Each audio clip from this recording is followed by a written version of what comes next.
Welcome, dear all. Nikhar here from Fatma Teachers Training College, Ranchi. As you are well aware that we are discussing on the various principles of intelligence, and in this session we will uh, discuss for another principle of intelligence, which is Thomson sampling theory and Burt and Burnham theory. And then after, last but not the least, we will discuss about the 3D model of uh, Guilford. आज हम लोग discuss करने वाले हैं Thompson के sampling theory के ऊपर। यानी हमारा छठा सिद्धांत है इंटेलिजेंस का, थॉमसन का प्रतिदर्श सिद्धांत। इसी को वर्ग घटक सिद्धांत भी कहा जाता है, यानी थॉमसन सैम्पलिंग थ्योरी।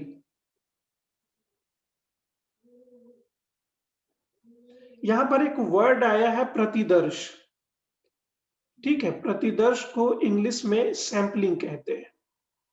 एक्चुअली प्रतिदर्श को सैंपल कहते हैं, प्रतिदर्शन को सैंपलिंग कहते हैं। इसका एक और हिंदी है, न्यादर्श। न्यादर्श यानी सैंपल और न्यादर्शन यानी सैंपलिंग। यह न्याय दर्शन वाला नहीं है, तो क्लियर रहिएगा। प्रतिदर्श या न्यादर्श, उसी से बना प्रतिदर्शन या न्यादर्शन। इंग्लिश में इसको सैंपल कहते हैं और इस प्रोसेस को सैंपलिंग कहते हैं। सैंपल आप समझ रहे होंगे किसको कहते हैं। जैसे घर में जब हम लोग खाना बनाते हैं तो चावल के एक-एक दाने को उठा करके नहीं देखते हैं कि वो अच्छे से पका है या नहीं पका है। 2-4 दानों को देख करके ही हम लोग पता लगा लेते हैं कि चावल पूरी तरह से पक चुका है या नहीं। इसीलिए उसको उसका सैंपल माना जाता है। जैसे हमारे शरीर में अगर कोई समस्या है, तो पूरे बॉडी के ब्लड का चेकअप नहीं होता है। कुछ बूंदों की जाँच की जाती है और उसी से पता चल जाता है कि बॉडी में जो भी ब्लड है उसका क्या कंडीशन है, उसमें कौन-कौन सी चीज़ें मौजूद हैं। इस पूरी प्रक्रिया को ही सैंपलिंग कहते हैं। और जिसको हमने चूज़ किया है अपने प्रोसेस के लिए, उसको सैंपल कहा जाता है। ठीक है, यानी सैंपल का मतलब हो गया, सैंपल या न्यादर्श या प्रतिदर्श का मतलब हो गया कि जनसंख्या का वो भाग जो पूरी जनसंख्या का सही प्रतिनिधित्व करता। ठीक है, सही प्रतिनिधित्व का मतलब कि 4-5 हिस्से को चेक करके ही हम सारे के सारे सारे मतलब जनसंख्या के बारे में अनुमान लगा सकते हैं। पूरा का पूरा हमें पता चल जाएगा। तो इसी इसी को हम लोग सैंपल कहते हैं और सैंपल उठाने की प्रक्रिया को सैंपलिंग कहा जाता है। नाम से ही स्पष्ट है कि इस सिद्धांत के जो जन्मदाता हैं उनका नाम है जी थॉमसन।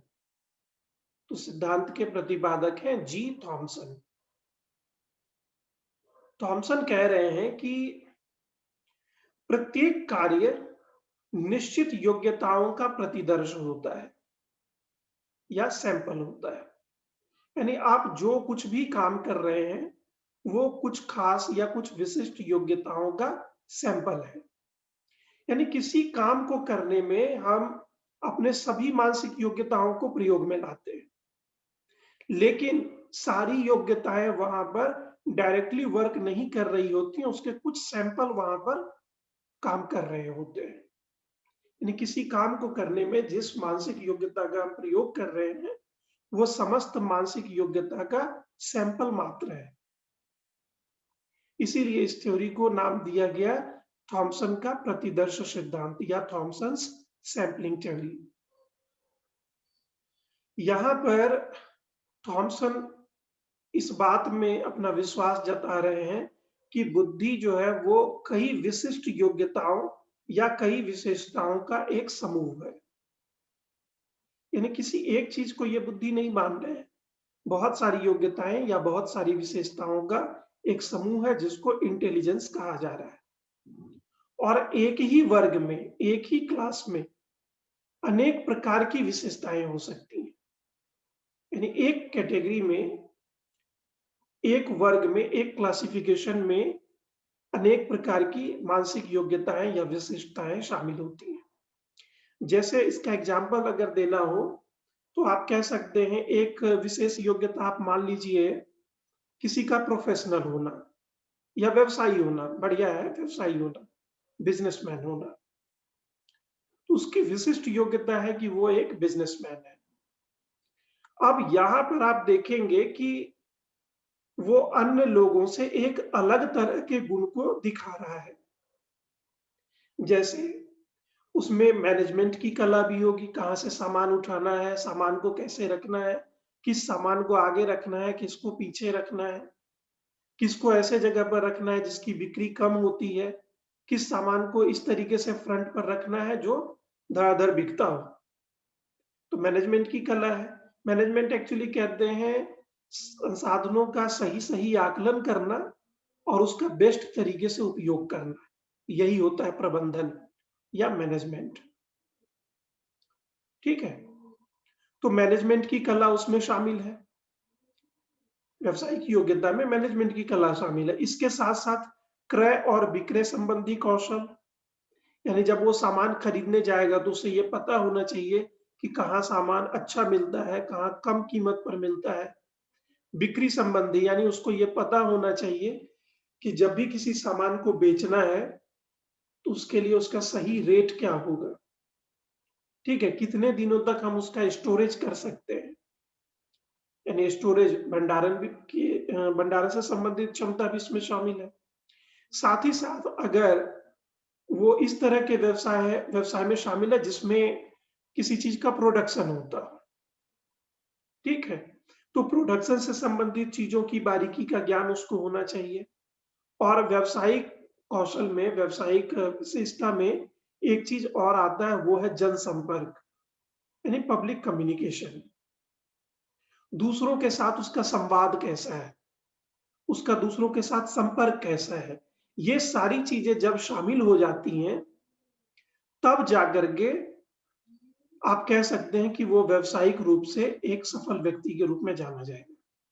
तो यहाँ पर ऐसा तो नहीं है कि उस व्यक्ति के अंदर सिर्फ व्यावसायिक योग्यताएँ ही शामिल हैं। यानी केवल मैनेजमेंट, क्रय-विक्रय, स्टोरेज और पब्लिक कम्युनिकेशन और प्रोडक्टिविटी सिर्फ इतनी ही चीज़ तो उसके अंदर शामिल नहीं है। उसके अंदर और भी योग्यता है, उसका अपना एक निजी जीवन भी होता होगा उस व्यवसायी का, उसका एक सार्वजनिक जीवन भी होता है, उसका एक धार्मिक और राजनैतिक जीवन भी होता होगा। ये तो सिर्फ एक आर्थिक प्रक्रिया के अंतर्गत शामिल चीज़ें चीज़ें हैं। यानी आर्थिक जो उसका स्किल है, इकोनॉमिक स्किल, उसके अंदर के योग्यताओं के बारे में हमने केवल डिस्कस किया। लेकिन वो भी एक मनुष्य के रूप में अपने जीवन को जी रहा है। यानी किसी विशिष्ट योग्यता को यहाँ पर एक क्लास में शामिल कर लिया गया और सारी योग्यताएँ नहीं है। कुछ योग्यताओं का सैंपल वहाँ पर दिख रहा है। इस सैंपल के आधार पर आप उसको कह देते हैं कि मनी माइंडेड है या बिज़नेस में अच्छा करेगा, बिज़नेस वाला स्किल है इसके अंदर। ठीक है? तो थॉमसन यहाँ इसी चीज़ को कह रहे हैं कि प्रत्येक कार्य निश्चित योग्यताओं का सैंपल होता है। ठीक है? यहाँ तक अगर समझने में कोई प्रॉब्लम हो, तो आप पूछ सकते हैं। इसमें फिर एक बात और कह रहे हैं थॉमसन कि मानसिक योग्यताओं के विशाल समूह में से, यानी क्लियर कट मान रहे हैं कि मानसिक योग्यताओं का एक बहुत बड़ा समूह है।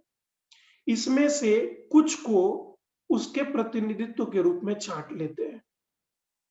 यानी पूरी योग्यताओं का ज़िक्र नहीं किया जा रहा, इतना बड़ा उसका कैटेगरी है, क्लास है, उसमें से कुछ योग्यताओं को हम सैंपल के तौर पर उठा लेते हैं। और उसी को हम लोग बुद्धि समझने का एक आधार बनाते, एक बेस बनाते हैं उसी को, उसी के आधार पर हम किसी की बुद्धि की गणना कर देते हैं। ओवरऑल इनके बात से यही चीज़ निकल कर के सामने आ रहा है कि बुद्धि बहुत सारी मानसिक योग्यताओं का एक समूह है। उसमें से कुछ सैंपल को हम लोग उठाते हैं और उसी के बारे में डिस्कस करते हैं कि ये बुद्धि है या ये बुद्धि का परिणाम है। इसमें एक चीज़ और है कि जो भी योग्यताओं को हम प्रतिनिधित्व के तौर पर उठा रहे हैं या सैंपल के तौर पर उठा रहे हैं, उसमें देखा जा रहा है कि सबों के बीच में आपसी सहसंबंध भी है। यानी म्यूचुअल कोरिलेशन भी उनके बीच में है। यानी एक जगह पर अगर वो क्षमता डेवलप हो रही है, तो ऑब्वियस सी बात है कि वो अन्य क्षमताओं को भी प्रभावित कर रही है। क्योंकि ग्रोथ एंड डेवलपमेंट वाले सेक्शन में हमने देखा है कि डेवलपमेंट की प्रक्रिया एक दूसरे के साथ जुड़ी हुई होती है। एक जगह का विकास अगर प्रभावित हो रहा है, तो अन्य सारे विकास को भी वो प्रभावित करता है। ठीक है। इसके साथ-साथ आप अगर देखेंगे तो इस सिद्धांत में जो जनरल फैक्टर्स हैं, जी फैक्टर्स, उसको भी व्यवहारिक मान्यता दी गई है। यानी थॉमसन अभी तक बाकी सारे लोगों से थोड़ा आगे निकल चुके हैं। ये जी फैक्टर को भी अपनी मान्यता प्रदान कर रहे हैं। यानी सबको साथ लेकर के चलने का इन्होंने प्रयास किया। तो ये थॉमसन का सैंपलिंग थ्योरी है और इसका अगर निष्कर्ष 2 लाइन में अगर आपको निकालना पड़े, तो आप ऐसा निकाल सकते हैं कि थॉमसन के अनुसार बुद्धि में बहुत सारी मानसिक योग्यताएं शामिल हैं, या बुद्धि बहुत सारी मानसिक योग्यताओं का समूह है और उसी में से कुछ खास तरह की योग्यताओं को हम लोग सैंपल के तौर पर उपयोग में ले आते हैं। क्लियर है? ये पूरा का पूरा निष्कर्ष रहा। अगला सिद्धांत है बर्ट और बर्नन का पदानुक्रमिक सिद्धांत। सिरिल बर्ट है एक्चुअली, सिरिल बर्ट और बर्नन। ये हिंदी में जो लिखने आता है वर्णन करें, वो नहीं, वो वर्णन है, ये वर्णन है। ठीक है, सिरिल बर्ट और बर्नन। हम लोग यूज करते हैं टवर्गीना और ये है तवर्गीना, दोनों में अंतर है। तो सिरिल बर्ट और बर्नन ने इस सिद्धांत को दिया है। इसको हायरार्कियल थ्योरी कहा जाता है, यानी पदानुक्रमिक सिद्धांत, हायरार्कियल थ्योरी। इसी को नाम दिया जाता है कई बार क्रमिक महत्व का सिद्धांत, theory of chronological importance, theory of chronological importance, क्रमिक महत्व का सिद्धांत। यह सिद्धांत दिया गया है 1965 में। 1965 में हम लोग आगे देखेंगे कि 1965 का जिक्र यहाँ पे करना क्यों जरूरी है। इसके पीछे बहुत बड़ा कारण है। ठीक है, तो 1965 में इस सिद्धांत को दिया गया है और नाम से ही स्पष्ट है कि इन्होंने महत्व को या महत्व की चीजों को, इंपॉर्टेंट चीजों को एक हायरार्की का रूप प्रदान कर दिया। यानी जो चीज हमारे लिए महत्वपूर्ण है उसको उन्होंने क्रम में सजा दिया, बस इतना ही। ठीक है, ये सबसे, या तो सबसे आसान सिद्धांत आप कह सकते हैं या सबसे जटिल सिद्धांत कह सकते हैं। सबसे आसान इसलिए कि आपने अगर रेगुलर क्लास किया है तो आपको पता होगा कि हमारी यात्रा वहां से प्रारंभ हुई थी जब बिने कह रहे थे कि एक जगह कोई मानसिक योग्यता अगर दिखी तो वो अन्य सभी जगहों पर अपना प्रभाव डालती है। वहां से चल करके हम थॉमसन तक पहुंचे, जिन्होंने कहा कि जितनी भी मानसिक योग्यता है वो अथाह समुद्र है, उसमें से कुछ का सैंपल हम उठा लेते हैं। इससे एक कदम आगे निकल करके सिरिल बर्ट और बर्नन ये कह रहे हैं कि जरूरतें इंपॉर्टेंट हैं और जरूरतों के हिसाब से हम उसका एक क्रम सेट कर देते हैं। मानसिक योग्यताओं का एक हायरार्की सेट कर दिया जाता है। ठीक है, और इसी संरचना को हम लोग बुद्धि कहते हैं। कैसे? तो इन्होंने जो मानसिक योग्यताओं का क्रम निर्धारित किया है उसके कुल 4 कैटेगरी हैं, यानी 4 क्रम है। सबसे पहले क्रम में रखा गया G1 को। G1 यानी general factor 1, general factor category 1 या क्लास 1। ये सबसे पहला हो गया जो सबके लिए आवश्यक है, जिसका प्रयोग सभी लोग करते हैं। इसमें नाम नहीं दिया गया कि कौन सी योग्यताएं हैं, पढ़ा लिखा व्यक्ति हो, मूर्ख व्यक्ति हो, साधारण व्यक्ति हो, असाधारण व्यक्ति हो, सब इसका प्रयोग करते हैं। यानी प्राइमरी बुद्धि आप कह सकते हैं। जो सामान्य आवश्यकताओं की पूर्ति करता। इसके बाद क्रम आता है G2 का, यानी general factor second class. Second class मतलब नीचे वाला सेकंड क्लास नहीं, ठीक है।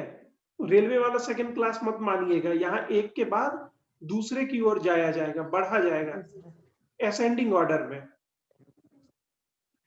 ठीक है।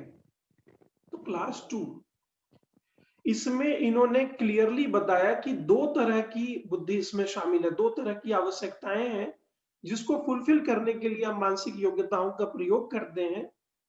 तो दो कैटेगरी इसकी बना दी गई।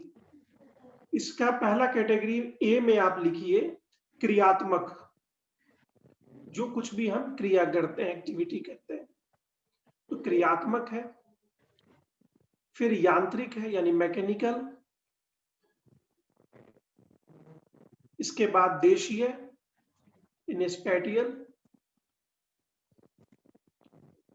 इसके बाद है शारीरिक सामान्य मानसिक योग्यता है, शारीरिक सामान्य मानसिक योग्यता है, फिजिकल जनरल मेंटल एबिलिटीज। ये सेकेंड कैटेगरी तक में ही आ जा रहा है ये सब कुछ। और सेकेंड कैटेगरी के बी सेक्शन में इन्होंने रखा है शाब्दिक यानी वर्बल, शाब्दिक यानी वर्बल। इसके बाद है आंकिक यानी न्यूमेरिकल। इसके बाद है शैक्षिक,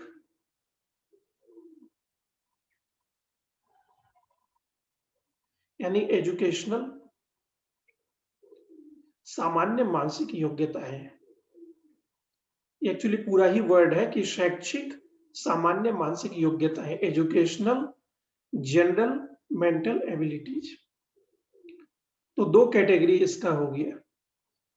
इसके बाद तीसरे क्रम की ओर बढ़ेंगे हम लोग, असेंडिंग ऑर्डर में थर्ड कैटेगरी की ओर हम लोग जाते हैं। इस कैटेगरी का नाम G3 नहीं है, ये ध्यान रखिएगा। रीजनिंग के जैसा मत यूज कीजिएगा, ये सिद्धांत है, इसमें जो नाम दिया गया, जो कहा गया, वही चीज सही रहेगा लिखना। तो तीसरे कैटेगरी में ये कह रहे हैं कि मेमोरी यानी स्मरण, स्मृति, स्मृति यानी मेमोरी, चिंतन यानी थिंकिंग, तर्क रीजनिंग एंड लॉजिक, और कल्पनाएं इमेजिनेशंस, इमेजिनेशंस। ये तीसरा क्रम है, ठीक है। और लास्ट क्रम की ओर जब बढ़ते हैं हम लोग, लास्ट यानी टॉप ऑर्डर में जब पहुंचेंगे, इस हायरार्की के सर्वोच्च स्थान तक जब पहुंचेंगे, तो उसको सिर्फ एक ही नाम इन्होंने दिया है, विशिष्ट मानसिक योग्यताएं, special mental abilities, special mental abilities.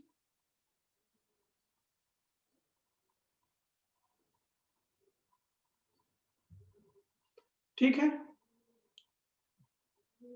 अब देखिए पूरे के पूरे सिद्धांत को, अभी से पहले जो कुल 6 सिद्धांतों का डिस्कशन किया गया था, उसमें से सबको इन्होंने कैटेगरी वाइज स्थान प्रदान किया है, और इन्होंने ये बताने का प्रयास किया कि सबकी हायरार्की होती है।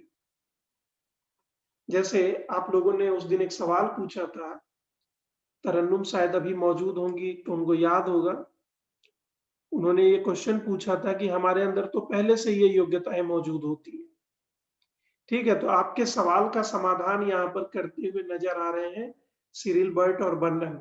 ये कह रहे हैं कि G1 में वो सारी चीजें शामिल हैं जो सबके पास है, G2 में कुछ स्पेशल चीजों को शामिल कर दिया गया, ठीक है। G3 तक आते आते उसको और ज्यादा रिफाइन किया गया, और चौथा जिसको नाम दिया गया विशेष मानसिक योग्यता है, ठीक है। तो इसका मतलब हो गया कि ये सभी प्रकार के ज्ञानात्मक क्रियाओं से अलग है। अभी तक जो थर्ड कैटेगरी तक आ रहा था, थर्ड कैटेगरी को आप ट्रांजिशन का जगह भी मान सकते हैं, जहां पर विशिष्ट मानसिक योग्यताएं भी देखने को मिल रही हैं और G1 और G2 का एडवांस वर्जन भी देखने को आपको मिल रहा है। G2 तक तो सबके अंदर मौजूद है। G3 डिपेंड करता है कि आपका लिंग्विस्टिक डेवलपमेंट कितना हुआ। क्योंकि अगर आपकी भाषा समृद्ध नहीं हुई, तो आप चिंतन करने में सक्षम नहीं होंगे, आप तर्क करने में सक्षम नहीं होंगे, आप इमेजिनेशन में सक्षम नहीं होंगे। ठीक है? और सही-सही रिकॉग्निशन भी नहीं कर पाएंगे, यानी स्मृति भी प्रभावित होगा। तो G1, G2 सही रहेगा तभी G3 तक, सॉरी, तीसरे कैटेगरी तक आप पहुंच पाएंगे। तो यहां तक तो सब ज्ञानात्मक पक्ष आ रहा था। लेकिन चौथे कैटेगरी में जो विशेष मानसिक योग्यताएं हैं, इसी को उन्होंने कह दिया है कि ये ज्ञानात्मक पक्ष से अलग होता है, पृथक होता है। इसका उसके साथ कोई लेना देना नहीं है। जैसे कोई व्यक्ति है, लगातार काम करते करते किसी क्षेत्र में खास तरह की योग्यता अर्जित कर लेता है। ठीक है, आप देखते हैं ना, बहुत सारे लोगों को देखते होंगे। जैसे किसी रेस्टोरेंट की ही अगर बात करें, हालांकि वो एग्जाम्पल यहाँ फिट नहीं बैठेगा, ये ध्यान रखिएगा आप लोग, सिर्फ आपके समझाने के लिए मैं बोल रहा हूँ। किसी वेटर को आप देखते हैं कि अपने एक हाथ में 6 प्लेट तक उठा लेता है, अलग अलग स्टाइल में। आप अगर वो चाय वाला जो पूरा ऊपर से उठा करके चाय बना करके आपको बढ़ाता है कुल्हड़ में, घर में वैसा करे तो पूरा चाय भी गिर सकता है और एक नया विवाद खड़ा हो सकता है, काम बढ़ जाएगा आपका। लेकिन उसको आप देखिए, इतनी सफाई उसके हाथ में आ चुकी होती है, उसका बुद्धि से क्या लेना देना। लगातार उस काम को करते करते उसमें ये योग्यता आ चुकी है। ठीक है, उसके लिए जो उसका अनुभव है या पूर्व का अभ्यास है, वो चीजें इसमें उसको दक्षता प्रदान कर रही हैं। यानी G3, सॉरी, कैटेगरी 3 तक में जितनी चीजें शामिल हैं, वही चीजें केवल ज्ञानात्मक पक्ष से जुड़ी हुई हैं। चौथा जो है वो ज्ञानात्मक पक्ष के साथ जुड़ा हुआ नहीं है, उसका नॉलेज के साथ कोई लेना देना नहीं है, ये अलग है। ये मानना है सिरिल बर्ट और बर्नन का। आपसे प्रश्न पूछा जा सकता है कि क्रमिक महत्व के सिद्धांत में कौन सा चरण ज्ञानात्मक पक्ष के साथ नहीं जुड़ा हुआ होता है, या अलग भाषा में भी आपसे पूछा जा सकता है। तो जो इसका टॉप ऑर्डर है, विशिष्ट मानसिक योग्यता, ये ज्ञानात्मक पक्ष से पृथक होता है, इसको ध्यान रखिएगा। ठीक है? और सिरिल बर्ट और बर्नन ने अपने इस सिद्धांत को तैयार करने के लिए जिस विधि को अपनाया था, वो है कारक विश्लेषण सिद्धांत, कारक विश्लेषण पद्धति, factor analysis method, factor analysis method, यानी पदानुक्रम सिद्धांत कारक विश्लेषण विधि पर आधारित है। ठीक है?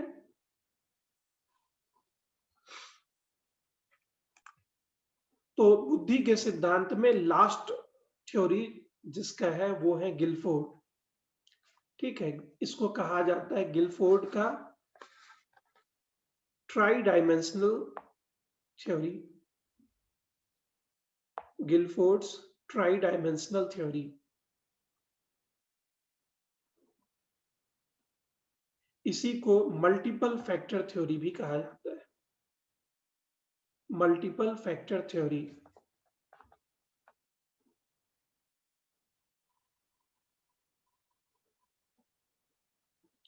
और इसी को गिलफोर्ड्स मॉडल ऑफ इंटेलिजेंस कहते हैं, गिलफोर्ड्स मॉडल ऑफ इंटेलिजेंस।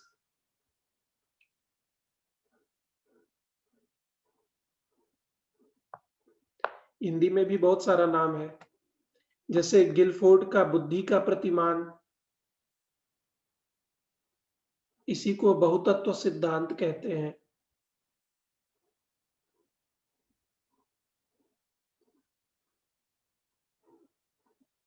और इसी को विमात्मक सिद्धांत भी कहा जाता है। त्रिविमात्मक सिद्धांत। डायमेंशन का हिंदी होता है विमाएं।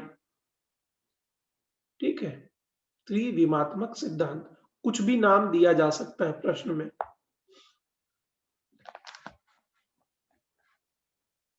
तो नाम से ही स्पष्ट है कि इस सिद्धांत को देने वाले व्यक्ति थे गिलफोर्ड और उनके मित्र वगैरह जो सहयोगी रहे होंगे। और इस सिद्धांत को जिस लैब में डेवलप किया गया था वो था साउथ कैलिफोर्निया में लॉस एंजल्स इन साउथ कैलिफोर्निया यानी यूएस में।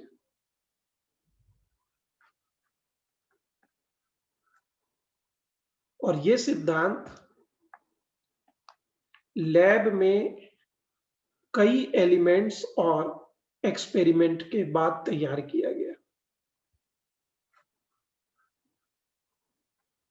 कई एक्सपेरिमेंट और कई एलिमेंट्स के एनालिसिस के आधार पर लैब में इस सिद्धांत को तैयार किया गया है। ऑब्वियस सी बात है कि ये एक रिसर्च का देन है। ये सिद्धांत एक रिसर्च के द्वारा डेवलप किया गया और वो भी रिसर्च ऐसा जो फील्ड रिसर्च नहीं था बल्कि एक्सपेरिमेंटल रिसर्च था। रिसर्च से बहुत सारे क्वेश्चंस पूछे जाते हैं। ठीक है, ये आपके लिए नहीं है। रिसर्च के क्वेश्चंस उन लोगों के लिए यूजफुल होंगे जो नेट वगैरह का प्रिपरेशन करते हैं। तो वहां पूछता है ऐतिहासिक अनुसंधान क्या है, वैज्ञानिक अनुसंधान क्या है। तो ये लैब में डेवलप किया हुआ थ्योरी है। अब मैंने आपको याद होगा पहले ही बताया था कि अपने पिछले सिद्धांत को डिस्कस करते समय बर्ट और बर्नन ने कब अपने थ्योरी को दिया था? 1956 में। ठीक है, और ये सिद्धांत यानी जिसकी हम बात कर रहे हैं गिलफोर्ड के सिद्धांत, इसको उन्होंने सबसे पहले प्रस्तुत किया था 1950 में। गिलफोर्ड ने अपने सिद्धांत को 1950 में प्रेजेंट किया था। तो कायदे से पहले हमको इसको देखना चाहिए था, लेकिन हमने पहले 56 वाले को देखा, तब हम 50 वाले को देख रहे हैं।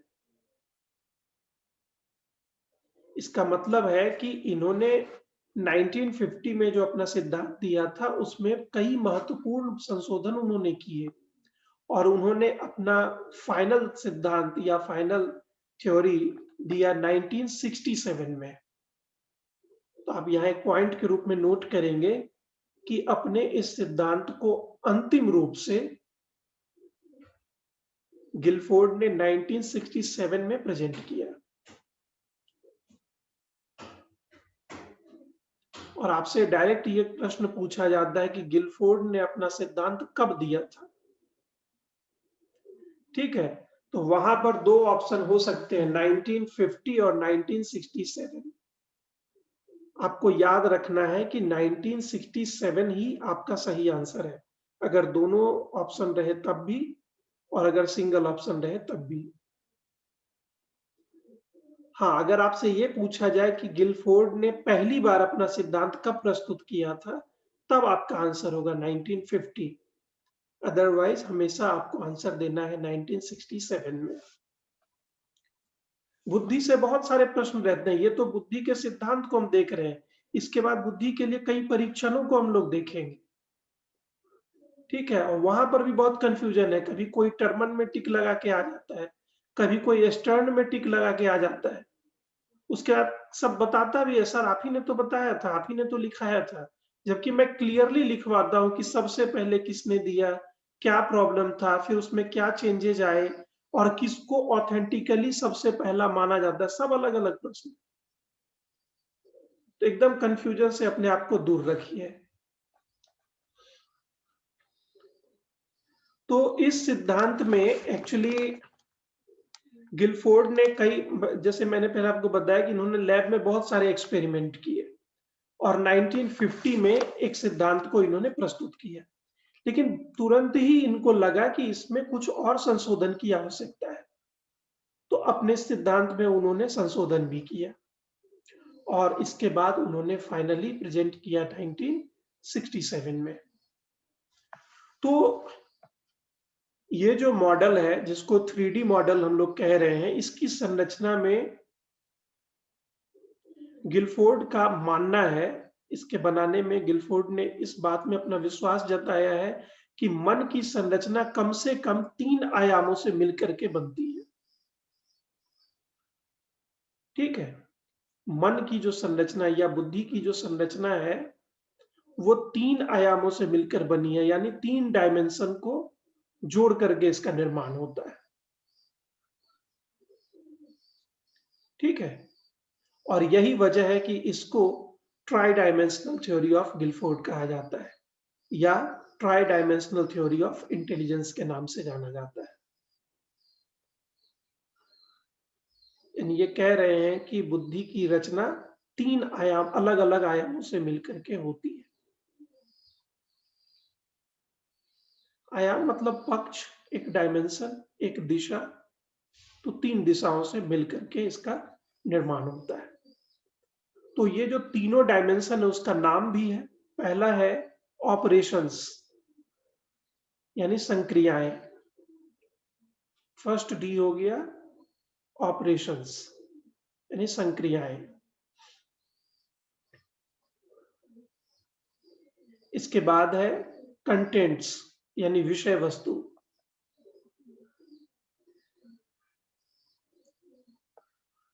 और तीसरा है प्रोडक्ट। तीसरा है प्रोडक्ट यानी उत्पाद।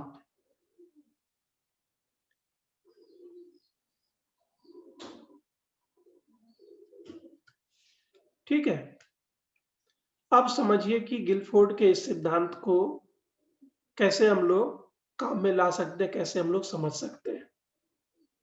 इन्होंने कह दिया कि 3 अलग अलग दिशाएं हैं जो आपस में मिल करके एक यूनिट का निर्माण करती हैं जिसको बुद्धि कहा जाता है। मन की 3 संरचनाएं, 3 अलग अलग आयाम। पहले में वो कह रहे हैं ऑपरेशंस यानी संक्रियाएं, दूसरे में कह रहे हैं कंटेंट्स यानी विषय वस्तु, और तीसरे में कह रहे हैं प्रोडक्ट। अब इसको ऐसे समझिए कि कोई भी कंटेंट अगर है उसका ऑपरेशन होता है। ऑपरेशन जो आप लोग मेडिकल साइंस में यूज करते हैं, चीर फाड़ ये सब, वैसा भी समझ सकते हैं। कोई भी कंटेंट जब आता है तो हमारा माइंड उस पर वर्क करने लगता है। ठीक है, कंटेंट बेस्ड हमारा वर्क होता है माइंड का। क्या करता है वो? उसके सभी पक्षों को जानने का प्रयास करता है, उसके अतीत को जानना चाहता है, उसके अर्थ को, उसके विशेषता को, उसके प्रकार को, उसके स्वरूप को, उसके लाभ को, उसके हानि को। ठीक है, हर एक पक्ष के बारे में फटाफट वो अपने दिमाग में काम करना प्रारंभ कर देता है और उसके बाद किसी निष्कर्ष तक पहुंचता है, यानी वो उसका प्रोडक्ट है। हमारे मन के ये 3 हिस्से हैं, ये तीनों मिल करके जिस यूनिट का निर्माण कर देते हैं वही है बुद्धि। बुद्धि का मतलब गिलफोर्ड के इस मॉडल के अनुसार हो गया कि जब भी कोई चीज हमारे सामने आती है कंटेंट के रूप में, तो उससे संबंधित ऑपरेशंस हमारे माइंड में होने लगते हैं और वो कुछ निश्चित प्रोडक्ट को प्रोड्यूस करते हैं। ये पूरी प्रक्रिया, ये पूरी बनावट, ठीक है, ये पूरा का पूरा यूनिट ही बुद्धि है। बात समझ में आ रही है?